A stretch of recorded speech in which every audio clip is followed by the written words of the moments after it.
अगर आप अपने भविष्य को सुरक्षित बनाना चाहते हैं और धीरे धीरे अपनी छोटी बचत को बड़ा करना चाहते हैं, तो एसआईपी यानी सिस्टमैटिक इन्वेस्टमेंट प्लान आपके लिए एक बेहतरीन विकल्प हो सकता है। आजकल बहुत से लोग एसआईपी में निवेश कर रहे हैं, लेकिन एक सवाल हमेशा सामने आता है, सबसे अच्छा एसआईपी प्लान कौन सा है? अगर आप भी इसी उलझन में हैं, तो इस वीडियो में हम आपको विस्तार से समझाएंगे कि एसआईपी कैसे काम करता है, कौन कौन से टॉप फंड्स हैं और आपको अपने लिए कौन सा एसआईपी चुनना चाहिए। एसआईपी, जिसे आसान भाषा में छोटे छोटे निवेश से बड़ा फंड बनाने का तरीका भी कह सकते हैं, म्यूचुअल फंड में निवेश करने का एक तरीका है। इसमें आप हर महीने या हर तिमाही एक निश्चित रकम निवेश करते हैं। इससे आपको बाजार के उतार चढ़ाव से डरने की जरूरत नहीं होती, क्योंकि जब मार्केट नीचे होता है तो आपको ज्यादा यूनिट्स मिलती हैं और जब ऊपर होता है तो कम यूनिट्स। इसका फायदा ये होता है कि आपका औसत निवेश मूल्य संतुलित रहता है, जिसे रुपी कॉस्ट एवरेजिंग कहा जाता है। अब सवाल यह आता है कि एसआईपी के लिए सबसे अच्छा प्लान कौन सा है? इसका कोई सीधा जवाब नहीं है, क्योंकि यह पूरी तरह आपकी जरूरत, जोखिम लेने की क्षमता और निवेश की अवधि पर निर्भर करता है। एसआईपी के कई प्रकार होते हैं, जैसे large cap, mid cap, small cap, hybrid funds, index funds आदि। अगर आप कम जोखिम लेना चाहते हैं और लंबे समय के लिए निवेश करना चाहते हैं, तो लार्ज कैप फंड्स आपके लिए सबसे अच्छे हो सकते हैं। ये फंड्स उन कंपनियों में निवेश करते हैं जो पहले से मार्केट में मजबूत स्थिति में है, जैसे कि रिलायंस, टीसीएस, एचडीएफसी बैंक आदि। ये कंपनियां स्थिर रिटर्न देती हैं और मार्केट क्रैश में भी बहुत ज्यादा प्रभावित नहीं होती। लेकिन अगर आप ज्यादा रिटर्न कमाने के लिए थोड़ा जोखिम उठा सकते हैं, तो मिड कैप और स्मॉल कैप फंड्स एक अच्छा विकल्प हो सकते हैं। ये फंड्स उन कंपनियों में निवेश करते हैं जो अभी ग्रोथ फेज में हैं और आगे चलकर बहुत बड़ा मुनाफा कमा सकती हैं। हालांकि इन फंड्स में जोखिम भी ज्यादा होता है, क्योंकि छोटी कंपनियां मार्केट के उतार चढ़ाव से ज्यादा प्रभावित होती हैं। अब अगर आप बैलेंस बनाकर रखना चाहते हैं, यानी न ज्यादा जोखिम लेना चाहते हैं और ना ही बहुत कम रिटर्न से संतोष करना चाहते हैं, तो हाइब्रिड फंड्स आपके लिए सही हो सकते हैं। ये फंड्स एक हिस्सा इक्विटी शेयर बाजार में और दूसरा हिस्सा डेट फंड्स, बॉन्ड्स, सरकारी योजनाएं में लगाते हैं, जिससे जोखिम कम होता है और रिटर्न भी अच्छा मिलता है। इसके अलावा एक और ऑप्शन है इंडेक्स फंड्स। ये फंड्स सीधे सेंसेक्स या निफ्टी जैसे इंडेक्स को फॉलो करते हैं, जिससे आपका पैसा पूरे बाजार के प्रदर्शन के अनुसार बढ़ता है। ये फंड्स उन लोगों के लिए अच्छे हैं जो मार्केट की चाल के अनुसार निवेश करना चाहते हैं और ज्यादा रिस्क नहीं लेना चाहते।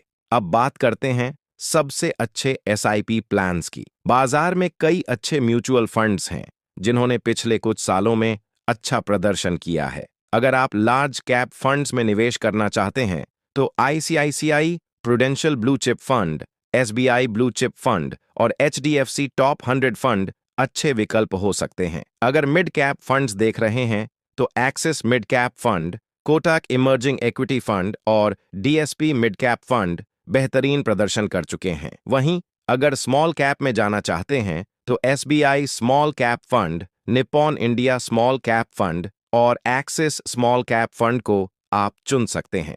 लेकिन सिर्फ फंड का नाम जान लेना ही काफी नहीं होता, क्योंकि एसआईपी चुनने से पहले आपको कुछ और चीजों पर भी ध्यान देना चाहिए। सबसे पहले अपने निवेश का लक्ष्य तय करें। क्या आप रिटायरमेंट के लिए निवेश कर रहे हैं, अपने बच्चों की पढ़ाई के लिए, घर खरीदने के लिए या सिर्फ वेल्थ क्रिएशन के लिए? अगर आपका लक्ष्य लंबी अवधि का है, तो आप थोड़ा ज्यादा जोखिम ले सकते हैं और मिड कैप या स्मॉल कैप फंड्स चुन सकते हैं। लेकिन अगर आपको अगले 5 से 7 साल में पैसा चाहिए, तो लार्ज कैप या हाइब्रिड फंड्स बेहतर होंगे। दूसरी जरूरी बात यह है कि फंड की पिछली परफॉर्मेंस को जरूर देखें। हालांकि यह गारंटी नहीं देता कि भविष्य में भी वही रिटर्न मिलेगा, लेकिन इससे यह अंदाजा लगाया जा सकता है कि फंड कितना स्थिर और भरोसेमंद है।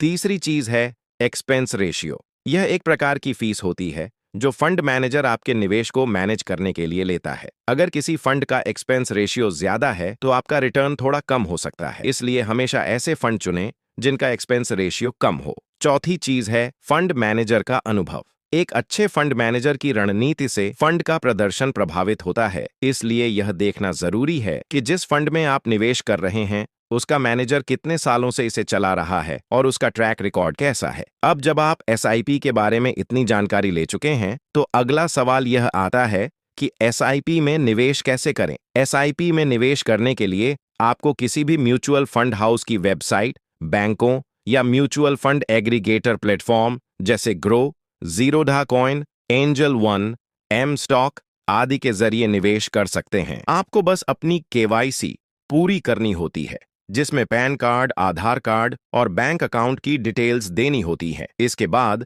आप अपनी पसंद का फंड चुन सकते हैं, एसआईपी अमाउंट सेट कर सकते हैं और निवेश शुरू कर सकते हैं। एक और जरूरी बात यह है कि एसआईपी को लंबी अवधि तक बनाए रखना बहुत जरूरी होता है। कई लोग बीच में ही एसआईपी बंद कर देते हैं, जिससे कंपाउंडिंग का फायदा नहीं मिल पाता और उनका पैसा उतनी तेजी से नहीं बढ़ता जितना बढ़ सकता था। अगर आप लंबे समय तक एसआईपी जारी रखते हैं, तो आपको पावर ऑफ कंपाउंडिंग का पूरा फायदा मिलेगा। इसका मतलब है कि जो रिटर्न आपको मिल रहा है, वह भी दोबारा इन्वेस्ट होता रहेगा और आपके पैसे एक्सपोनेंशियल ग्रोथ करेंगे। उदाहरण के लिए, अगर आप हर महीने 5,000 रुपये का एसआईपी 20 साल तक जारी रखते हैं और आपको औसतन 12% का रिटर्न मिलता है, तो कुल इन्वेस्टमेंट 12 लाख रुपये होगा, लेकिन आपका फंड 50 लाख रुपये से ज्यादा हो जाएगा। यही कंपाउंडिंग का जादू है। इसीलिए एसआईपी एक बेहतरीन निवेश विकल्प है, लेकिन सबसे अच्छा एसआईपी वही होगा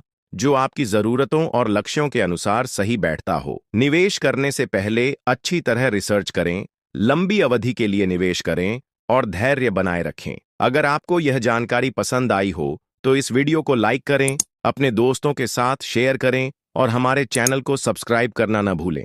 एसआईपी के बारे में आपके कोई सवाल हैं तो हमें कमेंट में जरूर बताएं।